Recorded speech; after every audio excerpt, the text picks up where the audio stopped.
Hi guys, I am Vivek Shankar. In previous lecture, I discussed about the cell representation as well as numerical problems. Today I am discuss the standard hydrogen electrode and normal hydrogen electrode and its numerical problems. So guys, let's start the topic now. Standard hydrogen electrode or normal hydrogen electrode, it is a type of gas ion half cell. ये gas ion half cell है बेटे। इससे पहले आपने metal metal ion half cell पढ़ा। Half cell जो होते हैं ये 4 टाइप के होते हैं, आपके 4 टाइप के होते हैं। आगे मैं इसके बारे में डिस्कस करूंगा, जिसमें से आपका metal metal ion half cell, दूसरा होता है गैस आयन हाफ सेल, तीसरा होता है रेडॉक्स हाफ सेल एंड चौथा होता है आपका metal insoluble salt half cell. ये 4 हाफ सेल्स आपके सिलेबस में होते हैं, जिसमें कि आईआईटी एडवांस के लास्ट के 2 हाफ सेल पूछे जाते हैं। आईआईटी एडवांस टाइप के होते हैं। अगर गाइज आपको वो भी पढ़ने का मन हो तो मुझे कमेंट बॉक्स में जरूर लिखिएगा, मैं उसके ऊपर भी आपको वीडियो बना के जरूर प्रोवाइड कराऊंगा। चलिए अभी हम लोग चलते हैं अपने गैस आयन हाफ सेल यानी SHE hydrogen standard hydrogen electrode के बारे में बात करते हैं। तो मैंने जैसा बताया, it is the type of gas ion half cell in which the gas use is hydrogen. इसमें जो हम लोग गैस यूज़ करते हैं बेटा वो हाइड्रोजन गैस होती है, और इसमें जो हम लोग आयन यूज़ करते हैं वो H+ आयन यूज़ करते हैं, and hydrogen ion are H+ ions. It is reference electrode assume by IUPAC। IUPAC ने इसको अज्यूम करवा दिया है कि भाई ये जो है ये रेफरेंस इलेक्ट्रोड है, क्योंकि इसका जो इलेक्ट्रोड पोटेंशियल है वो, चाहे वो उसका ऑक्सीडेशन इलेक्ट्रोड पोटेंशियल की बात करा जाए, चाहे उसके रिडक्शन पोटेंशियल की बात करा जाए, वो 0 वोल्ट माना गया है, अज्यूम बाय IUPAC। इस वजह से हम लोग किसी दूसरे इलेक्ट्रोड का आसानी से क्या कर सकते हैं, इलेक्ट्रोड पोटेंशियल को मेजर कर सकते हैं। इसीलिए इसको रेफरेंस इलेक्ट्रोड भी माना गया है। किसके थ्रू माना गया बेटा? IUPAC के थ्रू। ये याद रखिएगा, assume by IUPAC। It can act as a both, ये दोनों की तरह एक्ट करता है, anode half cell as well as cathode half cell की तरह ये बिहेव करता है। चाहे ये दोनों तरह बिहेव कर सकता है, कैथोड हाफ सेल की तरह भी बिहेव कर सकता है, एनोड हाफ सेल की तरह भी बिहेव कर सकता है। Its a standard oxidation potential as well as reduction potential is assumed to be zero। इन दोनों का जो अब मैं बात कर रहा हूँ इलेक्ट्रोड पोटेंशियल का, standard oxidation potential, standard reduction potential of SHE assume zero by IUPAC। ये 0 माना गया, इनका 0 होता है ना, तो बाई IUPAC। आप देखिए आपके सामने मैंने लिखा है स्टैंडर्ड, यहाँ पर देखिएगा बेटा, ये आपको जो दिख रहा है यहाँ ऑक्सीडेशन हो रहा है, देखिए चाहिए, देखिए यहाँ लूज ऑफ इलेक्ट्रॉन है, यहाँ से यानी आपका क्या है, गैस से आयन में जा रहा है, गैस से किस में जा रहा है, आयन में जा रहा है। इसका मतलब ये इलेक्ट्रॉन लूज कर रहा है, और जहाँ पर इलेक्ट्रॉन लूज होगा उसको क्या, कौन सा पोटेंशियल बोलते हैं बेटा? कौन सा पोटेंशियल होता है वो? बिल्कुल बेटा, ऑक्सीडेशन पोटेंशियल होता है। ये standard oxidation potential of SHE कितना होता है? 0 वोल्ट होता है। वैसे ही इसका रिडक्शन जो पोटेंशियल होता है, स्टैंडर्ड रिडक्शन पोटेंशियल, वो भी 0 वोल्ट होता है। आइए ये कैसे बनता है इसके बारे में समझाते हैं आपको। समझिएगा, हम लोग क्या करते हैं, सबसे पहले प्लैटिनम वायर लेते हैं। मैंने प्लैटिनम टाइप के इलेक्ट्रोड के बारे में पहले डिस्कस किया था कि इसमें जो सॉल्यूशन प्रेशर होता है और जो इसका ऑस्मोटिक प्रेशर होता है जब सेम होता है तब ना तो रॉड का वेट इंक्रीज करता है ना डिक्रीज करता है। तो मैंने वहां पर आपको बताया था कि बेटे ये किस टाइप का इलेक्ट्रोड होता है, ये आपका इनर्ट इलेक्ट्रोड होता है। कैसा इलेक्ट्रोड होता है? इनर्ट इलेक्ट्रोड होता है। अब इनर्ट इलेक्ट्रोड को मैंने रख रखा है, और साथ में कंसंट्रेशन किसका ले रखा है? कंसंट्रेशन ले रखा है H+ आयन का। किसका ले रखा है? H+ आयन का कंसंट्रेशन ले रखा है, क्योंकि मैंने जो इसमें कंसंट्रेशन मिला है वो HCl का बेटे। किसका है? HCl का। अब मैं यहाँ से प्योर हाइड्रोजन गैस प्रोवाइड करा रहा हूँ, जो कि यहाँ पर एड्जॉर्ब हो रही है। प्लैटिनम ब्लैक पे क्या हो रही है बेटा? एड्जॉर्ब हो जा रही है, और एड्जॉर्ब होकर जो बाकी एक्सेस गैसेस वो देख रहे हो यहाँ बबल के टाइप पे ऊपर वापस निकल जा रही है। तो ये जो आपका जो हाफ सेल तैयार हुआ है, यही जो प्लैटिनम वायर है, इसको हम दूसरे हाफ सेल के थ्रू कनेक्ट करते हैं, और with the help of salt bridge, तब ये कंप्लीट सेल बनता है बेटे। तो आप देखिएगा यहाँ पर ये जो आपको पोर्ट दिख रहा है, ये जो मैंने वैकेंट स्पेस छोड़ा हुआ है, यहाँ से हम लोग क्या प्रोवाइड कराते हैं? यहाँ से प्योर हाइड्रोजन गैस प्रोवाइड कराते हैं, जिसका प्रेशर जो होता है वो अप्रॉक्सीमेटली 1 ATM होता है। और आपको मैं जैसे मैंने बताया पीटी ब्लैक पे कौन सा प्रोसेस होता है, यहाँ पर एडजॉर्प्शन का प्रोसेस होता है। कौन सा प्रोसेस होता है? एडजॉर्प्शन का प्रोसेस होता है बेटे। यहां पर हाइड्रोजन गैस क्या हो जाती है? एडजॉर्ब हो जाती है। क्या हो जाती है बेटे? यहाँ हाइड्रोजन गैस एडजॉर्ब हो जाती है। तो देखिए क्या एक्चुअली में हुआ, क्या हाइड्रोजन गैस कन्वर्ट किस में होगी? H+ आयन में। किस में कन्वर्ट होगी बेटे? H+ आयन में। यानी hydrogen gas converted into H+ ion and H+ ion is converted into gas. ये बात क्लियर हो रही है? अब देखिए मैं 2 केसेस के लेके चलूंगा, दोनों केस को यहीं पर डिस्कस करूंगा। केस नंबर 1 की बात करा जाए तो केस नंबर 1 में क्या है, SHE as a anode half cell, मतलब जो स्टैंडर्ड हाइड्रोजन इलेक्ट्रोड है वो आपका किस तरह बिहेव करना है, उसको बिहेव करना है एनोड की तरह, एनोड हाफ सेल की तरह बिहेव करना है। और एनोड पे क्या होता है बेटे, एनोड पे हमेशा ऑक्सीडेशन होता है, एनोड पे हमेशा क्या होता है बेटा, ऑक्सीडेशन होता है। वेरी गुड, वेल डन, आपको याद है, मुझे बहुत अच्छा लगा आपसे सुन के। आगे देखिए, अगर एनोड हाफ सेल रिएक्शन लिखेंगे तो एनोड हाफ सेल में क्या होता है बेटा, ऑक्सीडेशन होता है। तो एनोड हाफ सेल रिएक्शन जब लिखेंगे तो हाइड्रोजन जो आपका गैस होगा वो किस में कन्वर्ट हो जाएगा, hydrogen to H plus ion में आ जाएगा और 2 इलेक्ट्रॉन लूज करेगा। और मैंने जैसा इसका बताया था, इसका स्टैंडर्ड ऑक्सीडेशन पोटेंशियल 0 वोल्ट माना गया है। किसके थ्रू माना गया है बेटा, किसने किसके एज्यूम किया है इसको IUPAC ने एज्यूम कराया कि इसका जो ऑक्सीडेशन पोटेंशियल होता है और जो इसका रिडक्शन पोटेंशियल होता है स्टैंडर्ड, वो 0 माना गया है बेटा। तो 0 वोल्ट हो गया। तो एनोड हाफ सेल जो रिप्रेजेंटेशन होगा, तो मैंने आपको बताया था कभी भी आप किसी भी हाफ सेल का रिप्रेजेंटेशन कर रहे हैं, अगर वो एनोड है तो हमेशा लेफ्ट हैंड साइड में आपका इलेक्ट्रोड होगा। लेफ्ट हैंड साइड में क्या होगा बेटा, आपका इलेक्ट्रोड होगा। तो इलेक्ट्रोड आपका कैसा आपने यहाँ पर लिखा है, ले रखा था, प्लेटिनम वायर ले रखा था आपने। क्या ले रखा था बेटे, प्लेटिनम वायर। और प्लेटिनम वायर कैसा है, ये बेटा एक इनर्ट इलेक्ट्रोड है। कैसा इलेक्ट्रोड है, एक इनर्ट इलेक्ट्रोड है। तो फिर लेफ्ट हैंड साइड पे आप कैसे रिप्रेजेंटेशन करोगे, पहले प्लेटिनम, फिर सिंगल वर्टिकल लाइन। क्यों सिंगल वर्टिकल लाइन आप डाल रहे हो, क्योंकि फेज में डिफरेंस है, ये है सॉलिड में और ये है बेटा गैस में। क्लियर है। और फिर सिंगल वर्टिकल लाइन आपने डाला है, सिंगल वर्टिकल लाइन को मैंने बता रखा है कि ये फेज को डिफरेंस करती है। फिर आपका क्या है, H प्लस आयन एक्वस है। तो बेटा यानी मैंने इनका कंसंट्रेशन भी ले रखा है। देखिए यहाँ पर आप कंसंट्रेशन भी इस तरह से रिप्रेजेंट कर सकते हैं। इसका मैंने मान लिया A 1 ATM होता है, इसका 1 ATM प्रेशर ले रखा है हाइड्रोजन गैस का, और कंसंट्रेशन जो H प्लस आयन का ले रखा है वो 1 मोलर ले रखा है। मैंने अज्यूम करा इस तरीके से आपको सेल मिलते हैं, रिप्रेजेंटेशन आपको करना आना चाहिए। वो मैं बता रहा हूँ कि किस तरह से आप उसको रिप्रेजेंट कर सकते हो, किस तरह से आप उसे अच्छे से अच्छा दिखना और समझाने के लिए आप कम से कम उसको एक अच्छे मेथड के थ्रू ड्राइव कर सकते हो, उसको समझ सकते हो। तो देखिए ऐसा नहीं केवल आप इस तरह लिख सकते हो, आप इस तरह भी लिख सकते हो।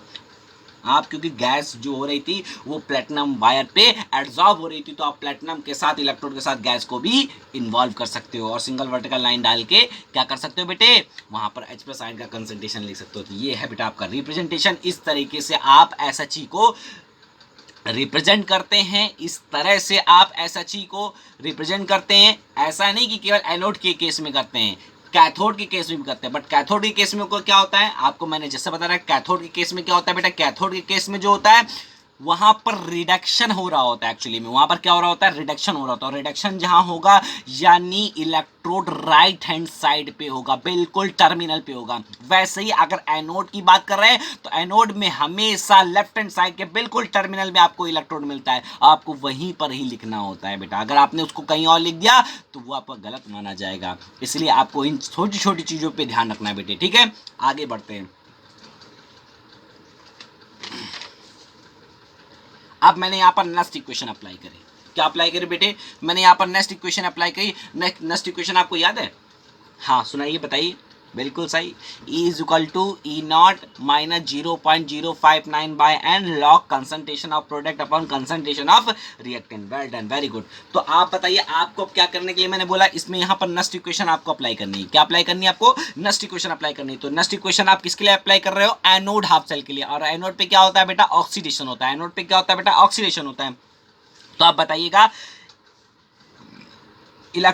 Oxidation electrode potential is equal to standard oxidation potential minus 0.059 divided by 2। क्यों लिखा मैंने एन की जगह, आप खुद सोचिए। मैंने आपको पिछले ही अभी थोड़ी देर पहले ही बताया था कि वहां पर कितने इलेक्ट्रॉन लूज हो रहे थे बेटा, 2 इलेक्ट्रॉन लूज हो रहे थे। मैंने वहां पर आपको बिल्कुल क्लियर कर रखा है कि एन जो होता है वो number of transfer of electron, number of lose of electron, number of gain of electron के बराबर होता है। तो यहाँ कितने इलेक्ट्रॉन लूज हुए बेटा, 2 इलेक्ट्रॉन लूज हुए, तो मैंने यहाँ पर 2 लिखा है। लॉग कंसंट्रेशन ऑफ प्रोडक्ट और कंसंट्रेशन रिएक्टेंट। तो रिएक्टेंट में आपकी क्या थी बेटा, गैस थी, और प्रोडक्ट में आपका क्या था, कंसंट्रेशन आयन था, H प्लस आयन था। तो H प्लस आयन का कंसंट्रेशन आपने लिखा था, रिएक्शन आपको याद है, नहीं याद है तो मैं दोबारा आपके सामने लिख रहा हूँ, याद देखिएगा बेटा।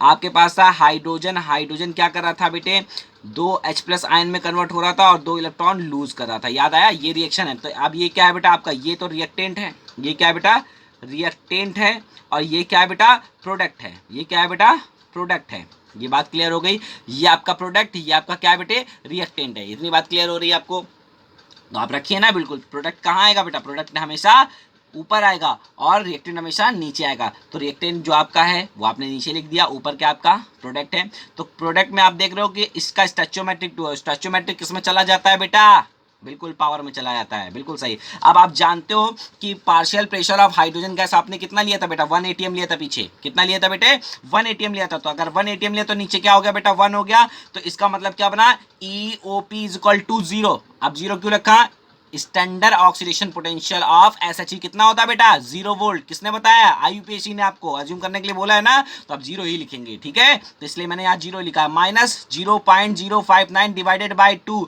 Log concentration of H plus का स्क्वायर। अब आप देखिएगा बेटा, कंसंट्रेशन इसका आप कितना स्क्वायर है। अब आप क्या करिए, आप आसानी से कर सकते हो, EOP is equal to minus का 0.059 बाई 2। अब आपको पता होगा लॉग M की पावर n, ये बेटा फॉर्मूला याद रखना है, log m की पावर n। तो ये क्या हो जाता है, n log m। याद है कि नहीं, ये फॉर्मूले याद रखने बेटे लॉग के, अब बिना लॉग सॉल्व करे आप आंसर नहीं निकाल पाएंगे। तो इस बात को बिल्कुल बिल्कुल अपने दिमाग में रखिए कि लॉग सॉल्व करना आपको आना चाहिए। तो ये क्या हो जाएगा, लॉग क्या दिख रहा है, log m की पावर n। तो ये क्या बन जाएगा, log n log m बन जाएगा। तो log m बना तो क्या बचा बेटा आपके पास, ध्यान दीजिएगा। तो क्या बचेगा बेटा, यहां पर आ जाएगा EOP is equal to minus 0.059 by 2। मैंने एक स्टेप यहां पर आगे बढ़ा दिया है, बाई 2 इंटू 2। अब 2 से 2 कैंसिल हो जाएगा, तो यहां पर 2 बचा ही नहीं भाई, ये 2 ऊपर के यहां पर आ गया कि नहीं आ गया। अभी मैंने बताया ना, log m की पावर n का मतलब होता है n log m। तो यहां पर log h concentration of H plus n का स्क्वायर है, तो 2 ऊपर से 2 पावर से आगे आ गया, तो यानी मल्टीप्लिकेशन में 2 आ गया। अब 2 से 2 जब कैंसिल हो जाएगा तो कुछ बचा ही नहीं, तो ये बचा ना माइनस का 0.059। अब बताइए negative logarithm power of H plus concentration को आप क्या बोलते हो, क्या बोलते हो, फर्स्ट ईयर में पढ़ाया था बेटा, इसको पीएच बोलते हो। क्या बोलते हो, पीएच। पीएच का क्या डेफिनेशन होता है, negative logarithm power of H plus concentration is called pH. ये याद रखिएगा बेटा, ये स्टेप भी मैं आपको यहां लिख दे रहा हूं ताकि आपको बिल्कुल भी कहीं डाउट ना होना चाहिए। यहां पर होगा EOP is equal to minus 0.059 by 2 into 2 log H plus का कंसंट्रेशन, ये बनेगा। अब आप खुद सोचिए, यहां पर ध्यान दीजिएगा। अब ये 2 से 2 कैंसिल हुआ, ये 2 से ये 2 कैंसिल हो गया। अब यहां क्या बचा, negative logarithm power of H plus concentration. इसी को तो पीएच बोलते हो, इसी को क्या बोलते हो बेटा, पीएच बोलते हो। देखो मैंने बहुत सिंपल करके एक लाइन में आपका आंसर निकलवाऊंगा, देखना आप। EOP is equal to minus 0.059 pH of anode, that's the important formula. बहुत इंपॉर्टेंट फॉर्मूला आपको याद रखने हैं ये। इतनी बात बेटा मेरी समझ में आई, कैलकुलेशन समझ में आया, एक एक चीज़ समझ में आ रही है आपको, एक एक स्टेप क्लियर हो रहा है आपके लिए। अगर ना हो रहा हो तो मुझे प्लीज़ उसके लिए भी आपको जो भी क्वायरी हो मुझसे ज़रूर पूछिए। आगे मैं और बढ़ रहा हूँ और आगे चीज़ें को डिस्कस करता हूँ। आप देखिए दूसरा केस मैं लेके चलता हूँ यहाँ पर। दूसरा केस क्या, मैंने अभी बताया था थोड़ी देर पहले कि SHE को हम क्या कर सकते हैं, एनोड की तरह एज वेल एज कैथोड दोनों की तरह ट्रीट कर सकते हैं। अभी मैं एनोड की तरह उसको ऑलरेडी ट्रीट कर चुका हूं, अब मैं उसको किसकी तरह ट्रीट करने जा रहा हूं, अब मैं उसको कैथोड की तरह ट्रीट करूंगा। किसकी तरह ट्रीट करूंगा बेटे, कैथोड की तरह, बिल्कुल सही। चलिए आगे बढ़ते हैं, बताते हैं केस नंबर 2। केस 2 क्या कहता है, SHE as a cathode half cell. SHE मेरा क्या है, कैथोड हाफ सेल की तरह बिहेव करेगा। तो कैथोड हाफ सेल की रिएक्शन क्या होगी, कैथोड में हमेशा क्या होता है बेटा, वहां पर रिडक्शन होता है। वहां पर क्या होता है बेटे, रिडक्शन हो रहा होता है। और जब रिडक्शन होगा तो मतलब गेन ऑफ इलेक्ट्रॉन। आप बताइए 2 H प्लस आयन 2 इलेक्ट्रॉन को गेन करेंगे तो H2 गैस बन जाएगा। और इसका स्टैंडर्ड रिडक्शन पोटेंशियल कितना बताया था IUPAC ने, 0.00 वोल्ट होता है बेटे, बिल्कुल सही, आपको याद रखना है। इसीलिए इसको रेफरेंस इलेक्ट्रोड माना जाता है बेटे, इसीलिए इसको क्या माना जाता है बेटा, इसको रेफरेंस इलेक्ट्रोड माना जाता है। आगे बढ़िए आगे बढ़ते हैं, कैथोड हाफ सेल रिप्रेजेंटेशन। मैंने आपको बताया था जैसे आपने एनोड हाफ सेल की रिप्रेजेंटेशन देखी थी उसी तरह आप किसकी रिप्रेजेंटेशन देखेंगे, कैथोड हाफ सेल की रिप्रेजेंटेशन देखेंगे। मैंने बताया था कैथोड हाफ सेल रिप्रेजेंटेशन में हमेशा टर्मिनल पे आपको क्या मिलने वाला है, टर्मिनल पे आपको इलेक्ट्रोड मिलता है। क्या मिलता है टर्मिनल पे, राइट हैंड साइड टर्मिनल पे आपको इलेक्ट्रोड मिलता है। जबकि एनोड में क्या होता है बेटा, लेफ्ट हैंड साइड टर्मिनल पे इलेक्ट्रोड मिलता है। तो देखिए क्या है, H plus ion single vertical line, hydrogen gas single vertical line PT, ये आपका सेल रिप्रेजेंटेशन हो गया। आप इसको इस तरह भी लिख सकते हो, H+ ion concentration single vertical and PTH2, इस तरह इन दोनों की तरह आप उसको क्या कर सकते हो, सेल को रिप्रेजेंट कर सकते हो। ये किस टाइप का सेल है, ये गैस आयन हाफ सेल है। किस टाइप का सेल है, ये गैस आयन हाफ सेल है। ये आपको याद रखना है, ये गैस आयन टाइप का हाफ सेल है। इससे पहले आपने मेटल आयन हाफ सेल पढ़ा है। इसके आगे मैं आपको बताऊंगा कौन कौन से हाफ सेल मैंने बताए थे, 4 याद रखना नाम, कौन कौन से, मेटल आयन हाफ सेल, दूसरा कौन सा था, दूसरा था गैस आयन हाफ सेल, तीसरा कौन सा था, तीसरा था रेडॉक्स हाफ सेल, चौथा कौन सा होता है, metal insoluble salt half cell. अगर बेटा आपको रेडॉक्स हाफ सेल या आपको metal insoluble salt half cell अगर आपको पढ़ना है तो प्लीज़ कमेंट बॉक्स में जरूर लिखिए। अगर आपको पढ़ना है तो मैं आपको जरूर पढ़ाऊंगा, बट ये board of point of view से बहुत कम इंपॉर्टेंट होता है, बट ये IIT JEE वगैरह के एग्जाम में बहुत पूछा जाता है और इससे एडवांस टाइप प्रॉब्लम बनते हैं बच्चे। चलिए आगे बढ़ते हैं। आप देखिएगा इसमें नेक्स्ट इक्वेशन अप्लाई करिए। नेक्स्ट इक्वेशन जो अप्लाई करेंगे, कहां पर अप्लाई करनी है आपको, यहां पर अप्लाई करनी है जहां पर आपका क्या हो रहा है बेटा, रिडक्शन हो रहा है। तो आपको कौन सा इलेक्ट्रोपोटेंशियल चाहिए, रिडक्शन चाहिए, रिडक्शन इलेक्ट्रोपोटेंशियल चाहिए। तो ERP is equal to E0RP minus 0.059 divided by 2। 2 क्यों रखा, आप देखिए ना, 2 ही इलेक्ट्रॉन तो गेन कर रहा है। कितने इलेक्ट्रॉन गेन कर रहा है, 2 ही इलेक्ट्रॉन तो गेन कर रहा है। तो मैंने बताया ना, इनका वैल्यू क्या होता है बेटा, इनका वैल्यू होता है number of transfer of electron, number of gain of electron, number of except of electron. तो कितना एक्सेप्ट कर रहा है, 2 इलेक्ट्रॉन एक्सेप्ट कर रहा है। ये याद रखना है अपने दिमाग में।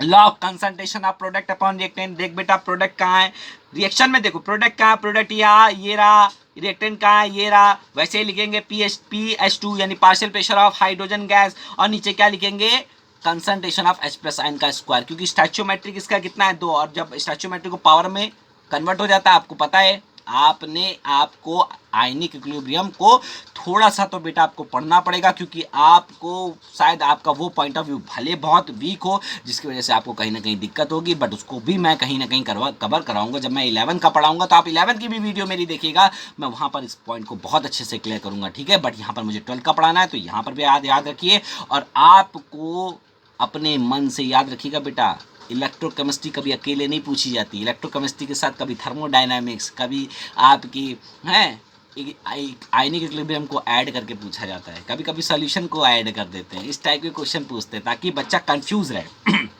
आगे देखिएगा बेटा, तो ERP है ना is equal to E0RP minus 0.059 divided by 2 log concentration of product, मतलब partial pressure of hydrogen gas upon concentration of H+ ion का स्क्वायर। आगे बढ़िए, ERP इज इक्वल टू 0 क्यों बेटा, आप खुद बताइए ना, मैंने बताया था ना, इसका स्टैंडर्ड रिडक्शन पोटेंशियल कितना होता है बेटा, 0 वोल्ट। कितना होता है बेटा, 0 वोल्ट। देखो ऊपर लिखा हुआ है, मैंने इसीलिए आपको याद कराया, इसीलिए इसको रेफरेंस इलेक्ट्रोड बोलते हैं, क्योंकि इसका oxidation potential as well as इसका रिडक्शन पोटेंशियल क्या होता है बेटा, 0 वोल्ट होता है।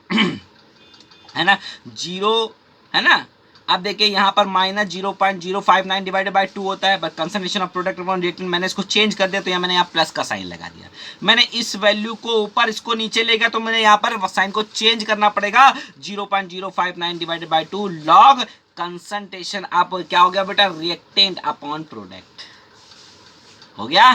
तो आप देखिए ये प्रोडक्ट के लिए कितना होता है बेटा, पीएच मैंने आपको बताया था, कितना ले रखा आपने, 1 atm ले रखा है, और इसका कंसंट्रेशन आप जितना भी चाहो उतना ले लो, कोई दिक्कत नहीं है। वैसे भी आप इसको जब सॉल्व करोगे तो मैंने बताया था log m की पावर n क्या होता है, log n, है ना, n log m, याद रखा, ये याद रखना, ऊपर मैंने फॉर्मूला लिख रखा है इसको।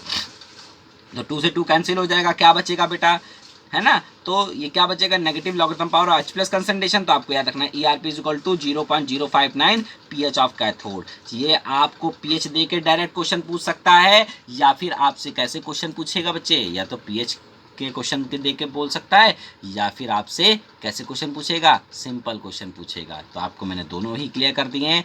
नेक्स्ट वीडियो में मैं इसके न्यूमेरिकल को क्लियर करूंगा, आप एक एक न्यूमेरिकल को भी बहुत अच्छे से समझिएगा, और जहां कोई डाउट हो मुझसे तुरंत पूछेगा, ठीक है guys. Thank you for watching my video. Please अगर लाइक और कमेंट जरूर करना करिए, मत भूलिएगा, बहुत मेहनत से वीडियो बनती है।